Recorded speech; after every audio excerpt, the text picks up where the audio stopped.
Right now at 5 o'clock, a live look at the Capitol, where President Biden will be delivering his State of the Union address in just a few hours.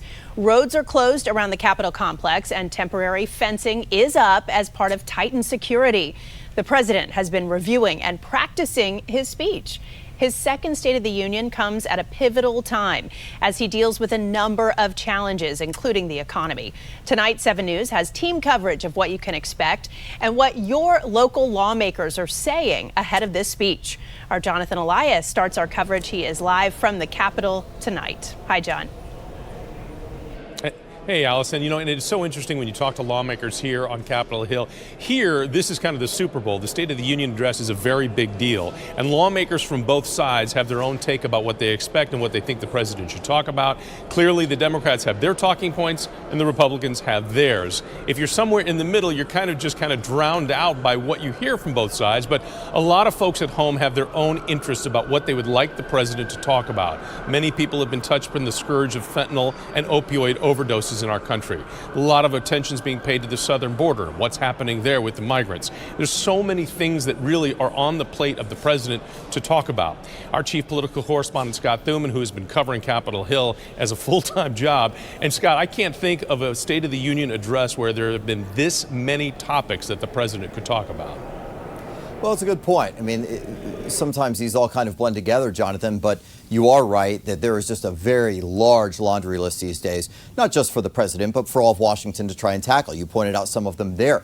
But what we're expecting tonight, first, let's start with a couple of victory laps. You're going to see those from the president, and he's going to tout the fact that you've got record low unemployment, you've got high job growth. Those are victories for this administration. But he's also having to address, as you alluded to, a nation that's still having a very difficult time financially, that sees a worsening immigration situation at the southern border, and just this past week faced new challenges from overseas.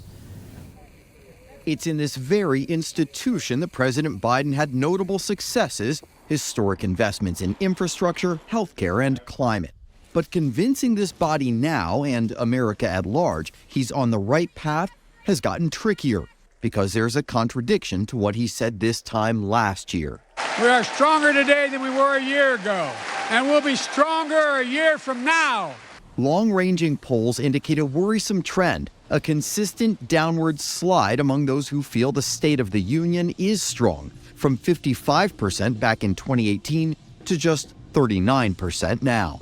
His team highlighting record job growth, yet also asking for patience, explaining results take time to show. Just 6 months ago, there was a lot of hand-wringing and a lot of alarm, poll numbers, all kinds of things, having people question the course of the president, only for there to be midterm election results that I think really validated a lot of the approach that he's taken. Biden will be looking for common ground in a House now under Republican control. So he'll highlight bipartisan goals like improving mental health, meeting veterans' needs, and stopping the spread of fentanyl.